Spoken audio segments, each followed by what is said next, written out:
Hey guys, I'm back for another Testimony Tuesday. Let me jump into prayer quickly. So Heavenly Father, I just thank you for the opportunity to be able to share my testimony. I ask you to be in the midst of this live, Lord God. Less of me, more of you. I decrease so that you can increase. Have your way, Holy Spirit. In the mighty name of Jesus, I pray. Amen. Okay, so you guys, I wanted to jump in really quickly on how my birthday was literally 3 days ago. My birthday was Saturday, and I wanted to just share with you quickly how I really anytime my birthday is approaching, I always have these moments where I'm just okay, reflecting of where, if I'm at where I wanted to be by this particular age. And so there was a little bit of I was a little bit in my thoughts, because I'm just all right, I'm not even though I have accomplished a lot, there are certain things that I just didn't, there's one or two goals that I didn't meet, right?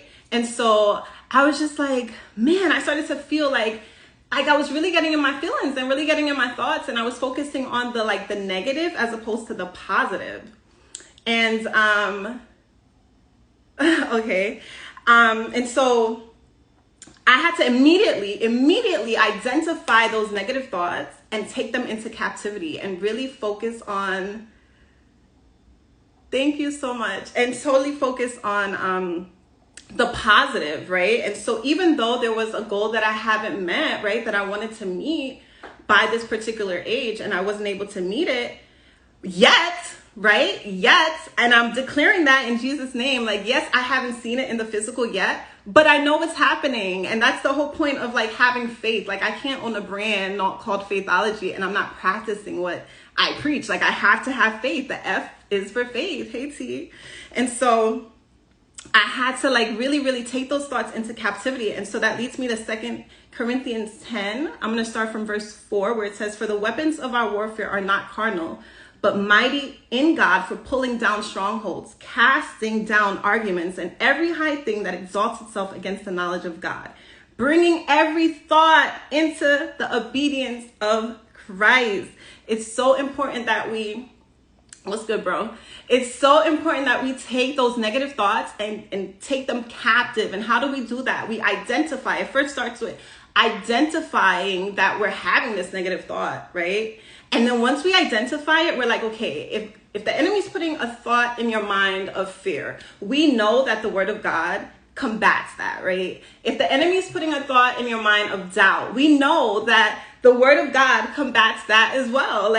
Any negative thought, the word of God is our weapon, okay? And so we could always denounce whatever thought we're having that is not of God. We could denounce the enemy's lies with God's truth, right? And so I had to shift my perspective. Yes, I got a year older, but there's a lot of people that haven't even lived to see this year, okay? And I'm not going to give my age up because I'm not that crazy.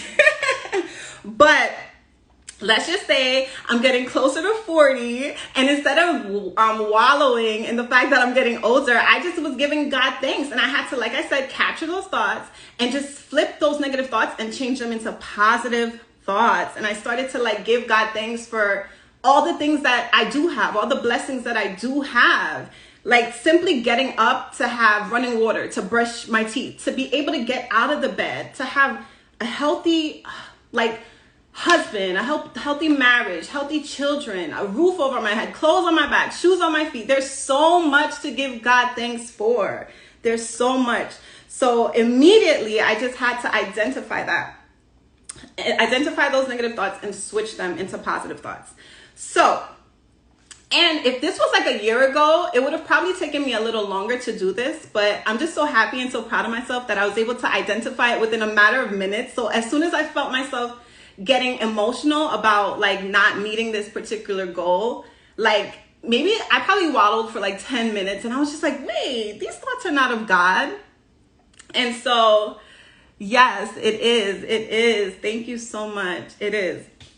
And so I had to really identify the fact that these thoughts are not of God. And I really, to be honest with you, as soon as I shifted my perspective and changed those thoughts into positive thoughts, I have to say, like, if I didn't do that, I would have probably mellowed throughout the weekend and ruined my birthday. And so I have to say, like, truly, when I really reflect on God's goodness and his grace and his mercy and just how he's just been so faithful to me, and I've just been practicing such an attitude of gratitude, because it's like, I'm so grateful for God for everything that he's done for me and in and through my life, and what he's doing and what he's currently doing, and everything that is to come as well.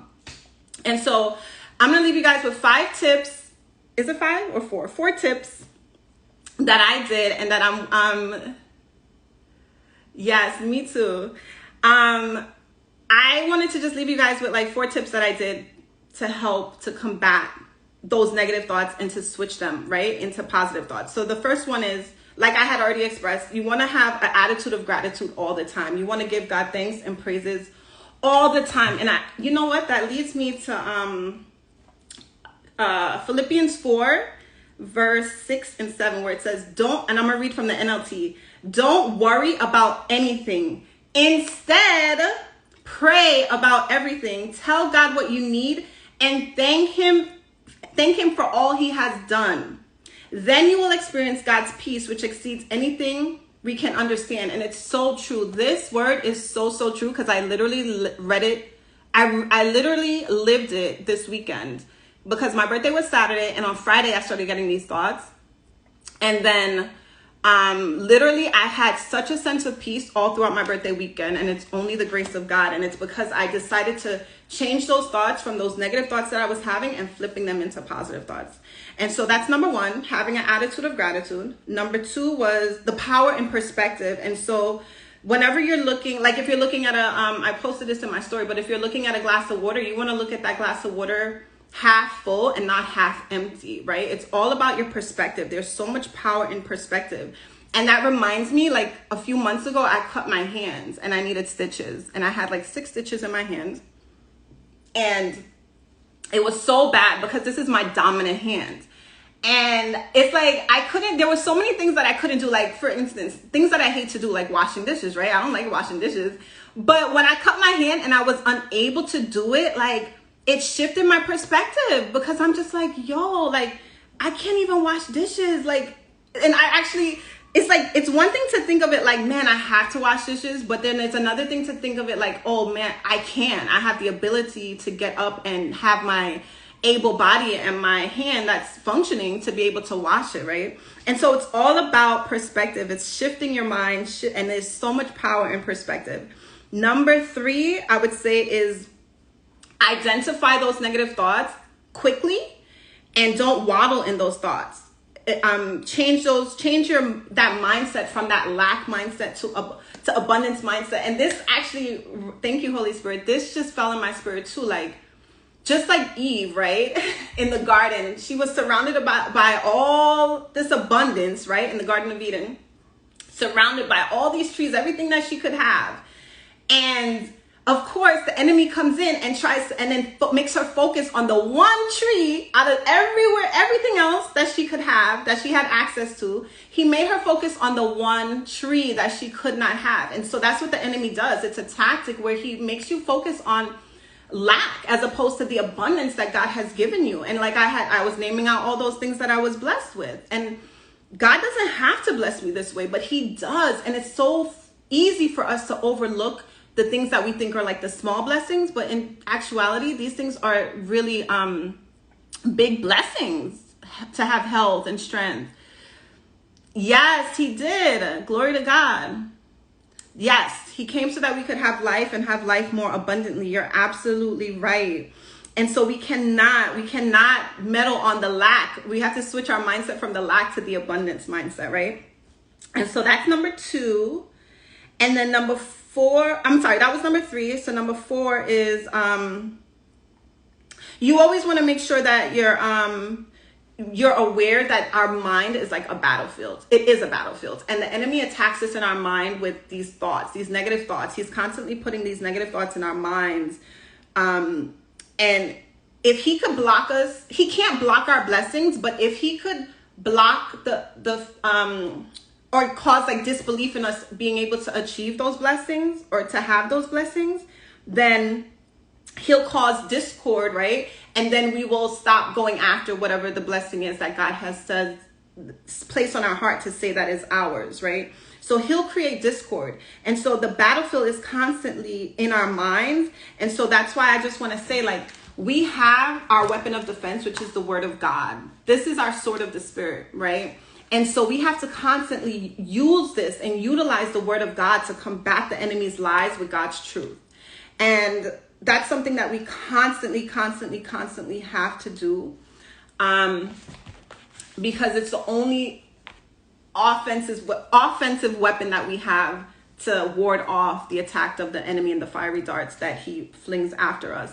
And so lastly, I wanted to leave you guys with this quote that I heard from Tony Robbins. I don't really follow him or listen to him often, but I saw this quote, I came across it, and I thought it was really good. So I was like, let me share it. And so it goes, where focus goes, energy flows, and where energy flows, whatever you're focusing on grows. In other words, your life is controlled by what your focus is on.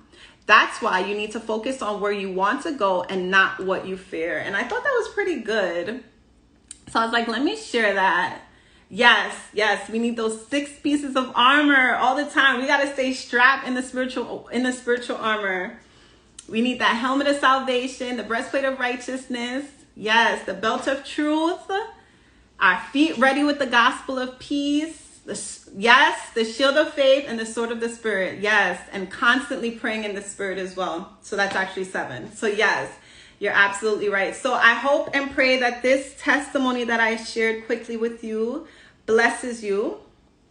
And God willing, I'll see you guys next Tuesday for another Testimony Tuesday. I love you guys. Bye.